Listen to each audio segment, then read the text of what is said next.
guys, welcome back to my channel. Today I'm going to talk to you about the Elf on the Shelf. If you've never heard of it, I'm going to explain what it is. If you've done it but you just haven't gone to the extra side of it, I'm also going to explain how to do that because my elf isn't just one that moves shelf to shelf. Mine gets into a lot more trouble than that, and I'm just going to explain everything, how to do it from start to finish for you guys. If that sounds like something you'd be interested in, stick around and let's get started. Now, first things first, as you can tell, I'm in my bedroom. My children are out there having dinner, hanging out with dad, staying away from where I am so they don't hear anything about this.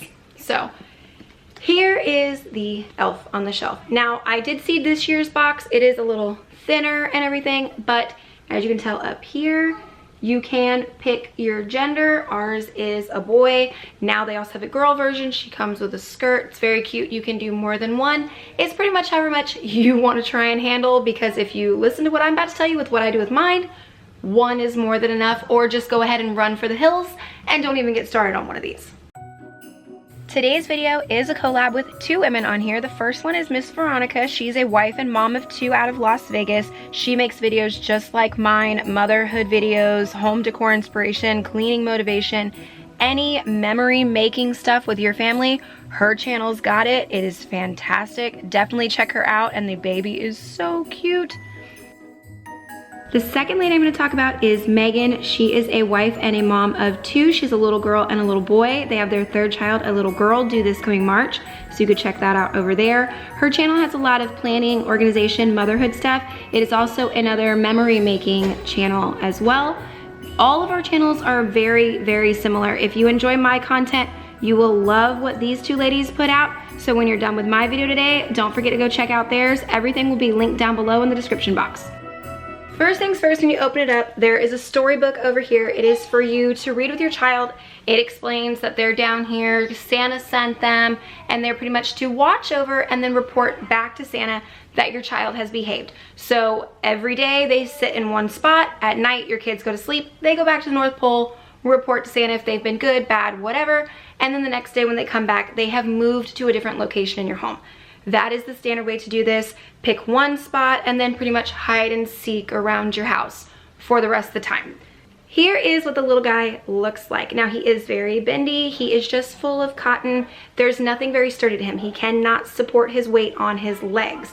So keep that in mind. There is surgery you can do to make him bendable, and literally just at the bottoms of his hands and his feet, there is a seam. Just cut it open, put some floral wire in there, and he's good to go. So I will be actually doing surgery on him for the first time this year, just because I want to do a few different things, and I've never done that to him. So I am going to be doing surgery on him later this month. There are some ground rules, and the book does explain them. For one, the children are allowed to touch it. No touching, otherwise he loses his magic.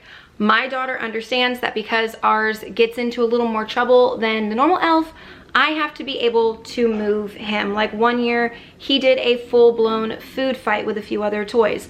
Well, I had to take him, clean him, do all kinds of stuff, and then put him back. We have a shelf or a spot where he sits regularly, so whenever he's done doing what he's doing and I clean up the mess and the kids help me, he goes back to that spot. And that's where he stays for the day until it's time for him to go back to the North Pole and report on the kids. That's what we do with ours, but the still golden rule, the kids cannot touch. Most of it is there's no touching at all, parents and everything, but for our house, the adults can touch, the kids cannot. Now, I've explained the rule part, I've explained the generic part of what you do if you're just gonna move him shelf to shelf. Now, what you can do is if you just wanna do shelf to shelf, like a hide and seek thing, you can incorporate some of the things that I'm gonna show you that I've done with my elf, but just on a much smaller scale. You don't wanna do the full-blown stuff unless you're ready to do it, because it is an obligation. I'm gonna tell you, my kids, from the first year I did it, they constantly ask, is Elfie coming back? Is Elfie coming back? Is Elfie coming back? I've done Elf on the Shelf since 2013. That's how long I've been doing this. And my kids are still asking for it. And my son is 4, he's about to be 5. And my daughter is almost 2. So they still want it too. So I will be continuing it for a couple more years to go as well, even though I really, really, really, really wish I could just quit. but I won't because I love him so much. So I'm gonna share everything I do with you. The next thing, you need to decide when you want your elf to arrive. The book doesn't really specify. It does specify when they leave, which ours leaves on Christmas Eve morning. So that way the elf can go back to the North Pole and help Santa with all the last minute stuff. So I decided when our elf arrived the first time, I took when it arrived in the mail to me, which was the day before Thanksgiving. That is when ours arrives every year. No question, I don't change that. Now, you can do December 1st. That is another very easy one, December 1st through the 24th. Make it easier on yourself with that one. Once you pick your start date, you're going to have to count out exactly how many days that you're gonna have to do this for. Now, for me, I plan several of the, just normal cutesy things, then some medium things, then my more elaborate things. Not all of mine are elaborate because I'm sorry, I'm human. I'm gonna have those moments where it's 2 a.m. and I wake up and go, oh my God, I forgot to move the elf. Or my husband will wake up in the morning and, so glad he wakes up at like 5:30 in the morning. And if we passed out the night before, he can still take one of the easier ideas off the list and handle it before the kids get out of bed on his way out the door. So that is another reason why I like to have a list of what I plan to do the entire month. That way we both know and we can both take care of it just in case we have those moments. And you do need a plan for those moments because I'm telling you, I've done this for years and it's still not like clockwork in your head. You will have those moments where it's like, oh no, not tonight.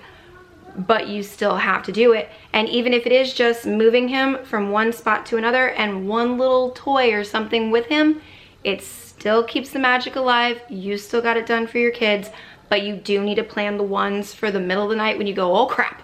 So plan for that. Now it's time to actually start researching your ideas. First off, just brain dump whatever you have in your head that you think you might have wanted to do, that you might have seen one of your friends do, or you've seen on the internet just passing through. Brain dump all that out and then go into either Pinterest, Google, both, doesn't matter, and start searching. But don't just search elf on the shelf because you're going to find so much, it's going to be overwhelming. Go and be a little more specific than that. Unique elf on the shelf ideas, funny elf on the shelf ideas, kid-friendly elf on the shelf, toddler elf on the shelf. They've got those too. They also have adult versions, which I've done some of those. They are hysterical. So that is also a lot of fun ways to play elf on the shelf for your adults.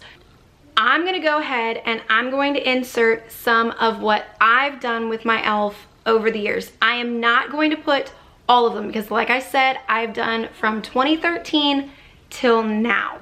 So that's just an insane amount. Now, however, last year on my other YouTube channel, I did make a specific elf on the shelf video and it does have a photograph of every single one that I have done. I will go ahead and link that one down below in the description and I will try and put a card up top. I don't really know if that's gonna work to my old channel, but either way, if you wanna see everything that I've done with my elf, that's the video to look at. This one's just gonna be most of the fan favorites. There's gonna be some easy, some medium, and some harder ones that I'm gonna show you. For me, because I've done this for so many years, or for anyone who even just did it last year, what you're gonna wanna do once you start brain dumping your ideas, you are going to wanna compile a list of what you did with the elf every single day from the years prior. So I do have a master list in my notebook of everything from 2013 Christmas, 2014 Christmas, all the way through, including everything I did last year. I try not to repeat things. Yes, it does happen, but if I repeat an idea, I do change something about it. So it will never be the exact same thing, and it will never be like if I did something in 2013. I will completely skip it in 2014, and if I'm gonna repeat it, I will use it for 15 at some point. So I do like to try and keep that side of the magical part of it alive and space it out as much as I can. Now, here's a little tip I will share with you. The Dollar Tree is phenomenal for getting elf on the shelf supplies. They have the most random things all through the entire store, not just in the Christmas section, and you can use every single bit of it to do this, where you can do it on the very cheap. And I do recommend getting one of their buckets, the Dollar Tree bucket, and store everything you're gonna use for the elf in one place. This will make your life so much easier when it comes to in the middle of the night and you're like, oh, okay, I need this. and you've got it, and go. Instead of digging through bags or wherever you're storing everything, one-stop shop. So let's do a little glimpse into my bucket. Like, I have a felt Christmas tree. I have a stocking. This actually did not come from the Dollar Tree, but it is a 98-cent stocking out of Walmart. My Dollar Tree was completely sold out. I do still have more supplies I need to get. This will do probably the first roughly 2 weeks out of mine. Like, stuff like this is just hysterical.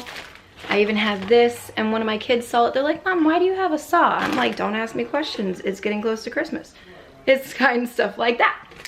But I have all kinds of stuff in here. I do have the floral wire, which yes, you can pick up from the Dollar Tree to do his bendy stuff. So keep that in mind. You can buy that at the Dollar Tree as well. I even found a toilet. Like, it's just so perfect. They have Barbie house stuff, and it was right in there. Lid opens. So I even found that for this year.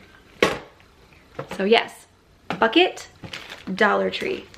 Fantastic for when you're doing Elf on the Shelf. Here are my list from 2012 all the way down. It is everything I've done each day of that month. Some of them have 25 or 26. It just depends on when Thanksgiving fell that year. Some of them are 33, 34 ideas. And then here, I'm gonna just start scrolling through. This is stuff from the first year that I did. If you wanna screenshot any of these and go back on them, there's ideas everywhere through here. Elfie shaving, that's an easy one. Putting him in the mouth of a dinosaur toy. This one, the army men took him hostage and held him up against the wall with band-aids. We did a zip line across my house. Ho ho ho, who has to go on the toilet. He played poker. All kinds of just things. Every year I do have him baking something. So that one, you can see he made cupcakes. This condiment fight was a disaster on a mess scale. So much fun. The kids went nuts for that one. But again, if you look really closely at him, you could see that he is protected so he will not stain. And do make sure you take care of things like that with your elf. Then this goes into, I believe, 2014 is this year, and we did make the elf spaghetti dinner down there. It was disgusting. We did not eat that, I will say that.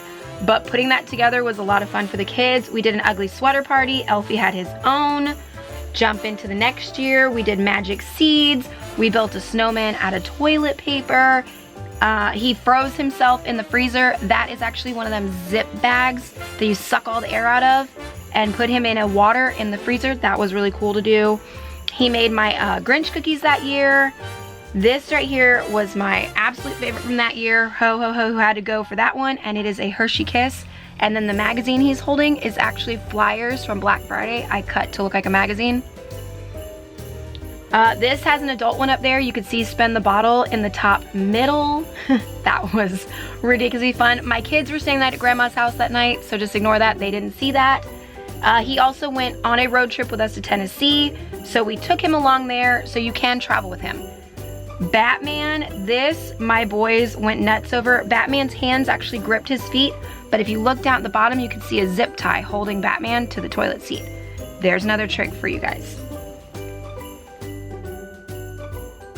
This was my favorite ever. I took the entire tree and wrapped it in toilet paper, and then used black and orange construction paper to make the rest of it, and used my son's hat. This was my favorite. This was the night before the night that he leaves. So I usually get bigger as I go.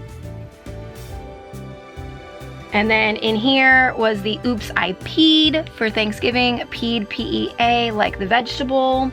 He did a snowball fight with mini marshmallows. That is always a good one to use. He plays board games. He did camouflage in the tree, and you can actually use like washable paint and put that on him. It will come off. For all my Star Wars fans, you can also do this stuff with the death choke, and he was held up on the wall with double-side tape. This year, he came back and I shoved him in a balloon. It took two of us holding the balloon open and shoving him in there, but it was really a lot of fun. The Magic 8 Ball, warm and toasty, take toast, put him in between toast. That was really cute. Make him pee, just put yellow food coloring in water and put it on top of flour, and it makes it look like that. He mowed the lawn. He played in our family ornaments that we have. He got in there and made it look like he was part of it. He even helped us welcome our daughter that year, which was really cool. He did lemonade pea. He did cookie shrinking. I did use silly string and I made him spray it on the Christmas tree. Please don't do that. Please don't do that. I will say it makes a giant mess and it's still stuck to pieces of my tree.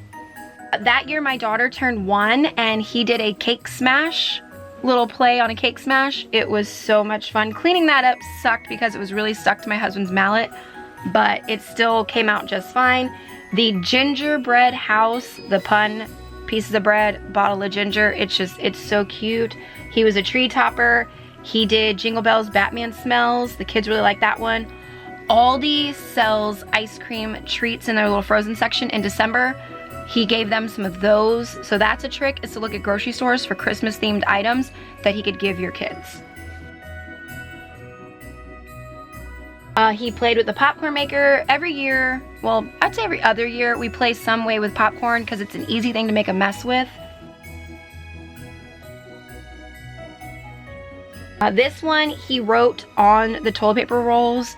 They are the funniest thing. You can find them online, tons of ideas, or you could screenshot mine, but the kids got a real kick out of that one. Few tips and tricks for dealing with him now that you've seen some of the things that I've done with him over the years. For one, he can stain very easily and it's not like you can wash him up too well. So if you get really, really close on my elf, you can see food stains and things like that all around his collar. So you do have to be a little careful. You can use plastic Ziploc bags, almost like a poncho. And if you like cut it and around, you can do that. You can also put it around his hat, like the food fight idea. We'll use that one. I did a plastic bag all around him and then a different one around his hat. So that way I could still put the food all over his face and on him, but he wasn't gonna stain. Keep things like that in mind. Also, you can put like push pins in his hands. I use a lot of hair ties, like the little bitty elastic shoes on baby hair, and I will use that to help me tie up his hands or his feet for whatever he's doing. You can use clear zip ties. There's a million and one ways to make things work with him if you don't want to do the surgery. Like I've said, I've done this with 2013 and he's never had the bendy surgery. I've just been very, very careful and creative with how I've made him do what he needs to do. Okay, so there you have it. There has been everything I do with little man here, all of my prep work, how I do it from start to finish, from a very easy standpoint all the way up to a very difficult level. You have the choice and it's all for you. If you do 12 days of Christmas with him, if you do the month of December, if you do 3 days, I've seen this year there are people quarantining him for the first 2 weeks of his arrival. I do think that is absolutely adorable. I did pass that idea past my teenager. It didn't go over for my house, but you can also use that for yours to give you 2 weeks where he's there, but you don't have to worry about dealing with him. But this little thing, just keep that in mind. It is an obligation. Your children will ask for it for years and years and years to come. So just, you know, think this through before you pick adding one of these little guys to your house. Okay. But thank you guys so much for watching. I hope this gave you lots of information on how to do this if you want to add this for your children for a holiday tradition. If you like this video, give it a thumbs up so I can make more along the Christmas season of what we do with that little guy. Subscribe to my channel if you're not already and you want more holiday content, and I'll see you in the next one. Bye guys.